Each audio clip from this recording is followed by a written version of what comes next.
Guys, you're about to watch a very emotional clip from a young man named Jordan Ortiz. He recently contacted the Leah and Blair Slog to tell his story of how he's been looking for his Jordanian father for the past 37 years. Hopefully, the Leah and Blair Slog will help Jordan to find his long-lost father. A blessed day to you, Mr. Blair and Leah of the Leah and Blair vlog. My name is Jordan Philip Ortiz, 37 years of age. I am one of your subscriber and FB follower. The reason that I make this video is because I am seeking help from your vlog as well as your subscribers and viewers in finding my biological father that I never met before, nor I don't even know his name. I believe you can help sons and daughters reunite with their biological parents as your FB page suggests. We help find long-lost fathers. One evening, while watching YouTube, I saw your video of Mary Ann, the lady you met on the marketplace. You help her find her father, and I was crying that night, hoping that someone will also help me find and locate my biological father. My mother told me that my father is a Jordanian national. That is why she named me after the two countries that runs in my blood, Jordan and the Philippines. She told me that my father came to the Philippines to study college in one of the country's premier university. She met my father on a disco bar sometime around 1984 to 1985 and became her boyfriend. But one day, when my mother knew she was 3 months pregnant of me and told my father about it, he became angry and they had an argument. And my father told my mother to do and make abortion of me because his parents will be upset and he will force him to stop studying.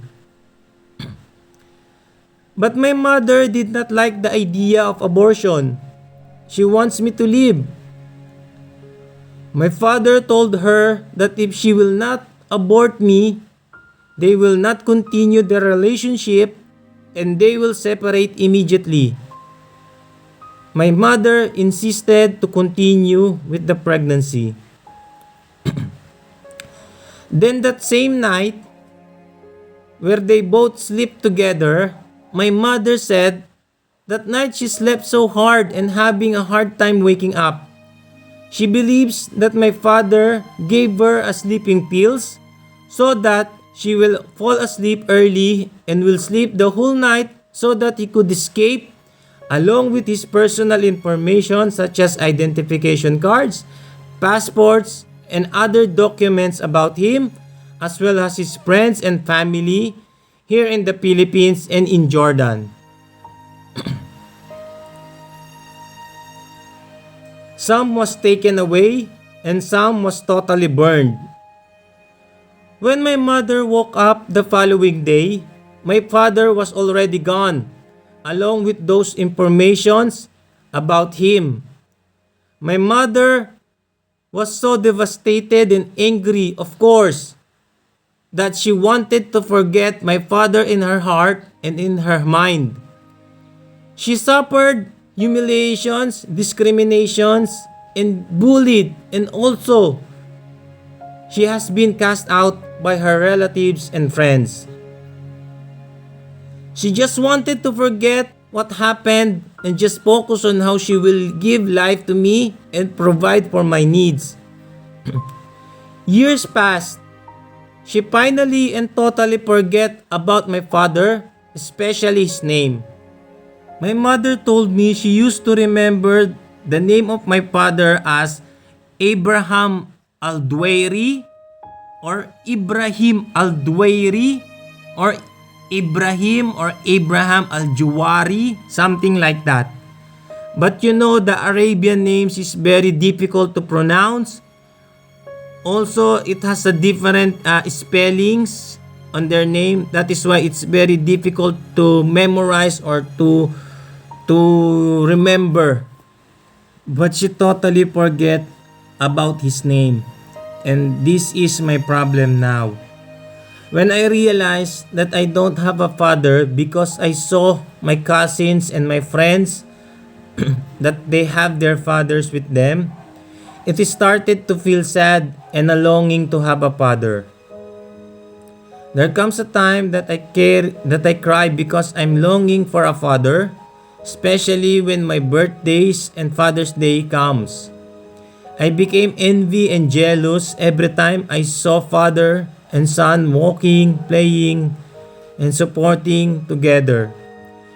Fathers who provided for their sons' needs. Sometimes I am angry with my mother and even to God because she met my father and let him go that easy. And to God for allowing this to happen in my life. When I was so sad and angry as well because life is so hard for me, I tell God and my mother that I wish she just aborted me so that I could no longer live this cruel life anymore. But still, I'm doing everything that I can in finding my biological father. I asked my relatives and my mother's friends if they knew something about my father. I even went to the university where he used to study, but nothing happens. I cannot get a lead because I don't have my father's name, for my mother totally forget about it. Many years have passed and still I'm looking for my father, but I don't have a lead. I lost hope, but never will I give up. I believe that one day I will be able to find him until the corona pandemic came. It gave home-based DNA testing kit popularity because many people have nothing to do at home. It gave them the fun and curiosity of knowing their ancestors, family tree, ethnicity, and family history. Some got unexpected result about their ethnicity. Some have matches of a relative they never know exist. This DNA kits becomes an instrument in reuniting long-lost fathers to their children who they never met before. It gave me hope and idea to have that DNA kit so that my DNA will be tested and hoping to have a match or matches that will finally help me get a lead to my biological father. But unfortunately, those DNA kits is not readily available in the Philippines. And it is so expensive for me to order it online. Again, this is another obstacle for me to overcome. That is why I am seeking help from you to help me have a DNA kit so that my DNA will be tested so that I could get a matches or a lead and finally meet my father. I am always praying that God will send His angels who will help me on this journey in finding my biological father. I believe in it because every day and every night in my heart, God is telling me that I will finally meet my father one day. I know and I believe that you guys are those angels that God will be sending to answer my long time prayer. I really want to know and meet my biological father. I want to love him, to take care of him, to forgive him for abandoning me. And my mother, maybe he is just afraid at the time for having a baby at a young age, and he is just a student. My mother told me that my father is just around 18 to 20 years old. and my mother is around 22 to 25 years old when they met.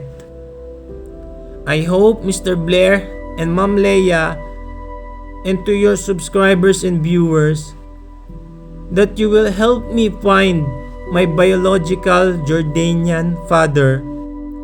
It means a lot to me, especially now that I am also a father of 3 handsome boys who wants to meet their lolo, their grandfather as well. I don't have a financial resources to continue finding my biological father. That is why it took 37 years of finding him.